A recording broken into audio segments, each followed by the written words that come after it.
¿Cómo están? Bienvenidos a la Academia de Formación Católica. Está con ustedes su hermano Roquel Cárdenas. Miren qué interesante es este tema del origen de la Biblia que estamos llevando adelante en esta semana. Y estuvimos en el programa anterior hablando de la realidad, de que no había un Nuevo Testamento formado y que todo el mundo tampoco tenía acceso a algunas que otras cartas, ni siquiera al Nuevo Testamento, digo, al Antiguo Testamento completo.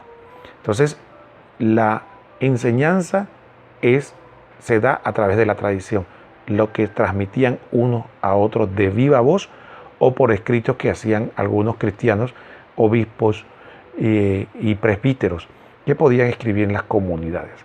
Entonces el panorama que había ahí en los primeros 150 años es que habían libros que hoy pertenecen a la Biblia y que eran poco conocidos y otros más conocidos, y libros que no son parte de la Biblia se leían con respeto y veneración. Miren, voy a leer un segmento de un libro que nos habla de este tema, que dice lo siguiente. Los 4 evangelios son generalmente aceptados por la comunidad en el año 130. El libro de los Hechos de los Apóstoles apenas se conoce o se menciona. Algunas cartas de San Pablo son más o menos aceptadas, aunque no como escritura inspirada por Dios. No se acepta la carta a los hebreos, se lee con autoridad la primera carta a los Corintios de San Clemente de Roma. La carta de Santiago no se cita, y es incluso ni las cartas de Pedro ni la de San Juan se consideran canónicas. Se lee con autoridad a Justino Mártir. Todo esto durante los primeros 150 años de cristianismo.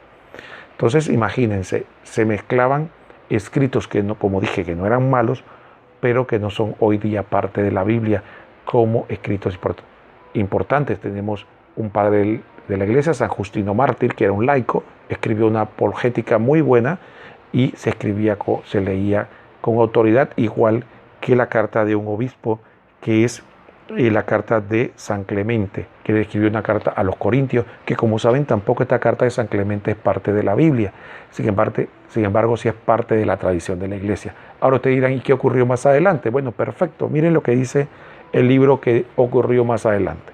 Poco a poco y hasta el año 250 se reconocen algunas cartas de San Pablo y se rechazan otras, como la de Clemente de Alejandría. Se sigue rechazando la carta a los hebreos, la de Santiago y la de la primera carta de Pedro. Aunque la segunda se rechaza, se acepta la primera de Juan y se rechazan las otras.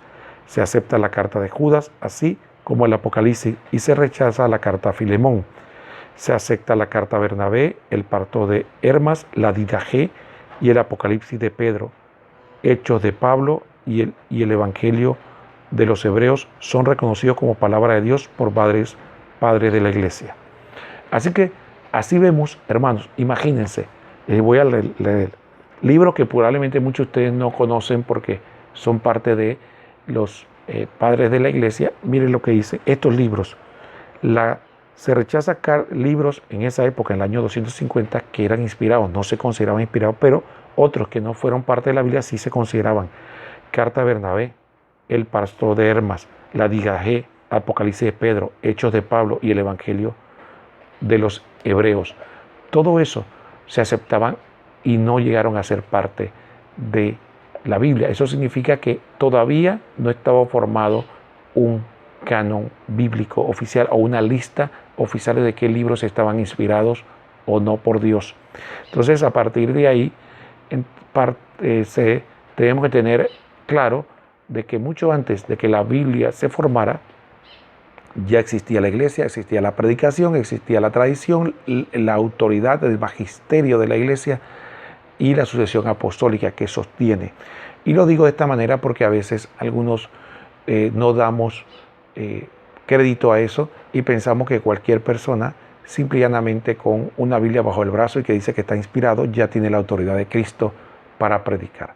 Y otros que de buenas a primeras dejamos que nos desaliente diciendo que tal cosa no está en la Biblia y despreciando la tradición de la iglesia que sostuvo a la iglesia en los primeros 4 siglos. Así que tengamos mucho cuidado y por eso conocer la historia nos da una perspectiva más clara de lo que es nuestra iglesia. Que el Señor los bendiga a todos.